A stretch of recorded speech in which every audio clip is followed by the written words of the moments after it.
शिवसेनेचे नेते आणि आम्हा सगळ्यांच्या बरोबर कितीतरी वर्ष आम्ही एकत्रित होतो असं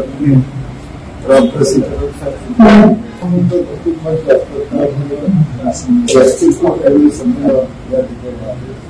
त्यांचे हे मनापासून आमच्या सरकारात देखील आणि सगळे पुढे जायच्या संपत्तीचं काम करायला आम्ही सगळे एकत्रित आमदार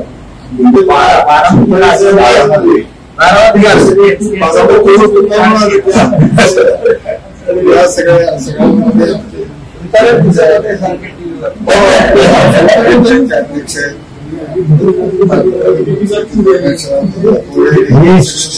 मान्यता मी परवाच दिली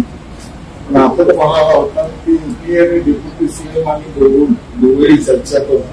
पुढे काय करायचं याच्या संबंधीचा आमचे चर्चा करून निर्णय घेतो मराठी दिवशी झालं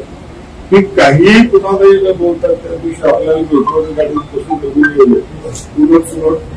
ज्याला जे वाटेल ते बातम्या प्रत्येकाने दिल्या पण आपला निरोप हा रात्री आला आपण आज येत आहे आम्हाला मनापासून आनंद झाला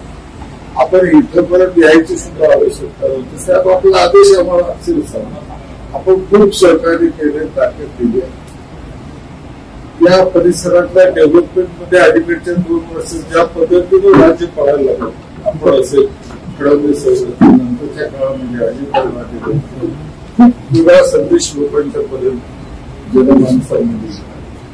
त्या सगळ्यांत परत उद्याची लोकसभा नंतर लगेच विधानसभा आहे की त्याच्यानंतर महापालिका नगरपालिका जिल्हा परिषद सगळे जिंकायचे आहे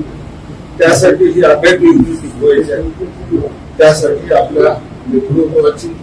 फडणवीस साहेब या सगळ्यांचं एकत्रित टीमवर फार महत्वाचं आहे आणि त्यासाठी आम्ही एकत्रितपणाने या लोकसभेच्या निवडणुकीमध्ये आमच्या हातकर्डे लोकसभा मतदारसंघाचे उमेदवार धैर्यशील माने यांना माझा जाहीर पाठिंबा देऊन माझी उमेदवारी बघायचं नाही ते आपल्यासमोर मी साक्षीनं सांगतो धैर्यशीलसाठी काम करायचं संबंधित आम्ही सगळ्यांनी ठरवलं आमच्या पक्षाच्या सगळ्या मान्यवरांनी काल रात्री बोलावं प्रयत्न केला आणि रात्री 1-1:30 पर्यंत आम्ही बसून सगळ्या सगळ्यांनी बसून चर्चा केली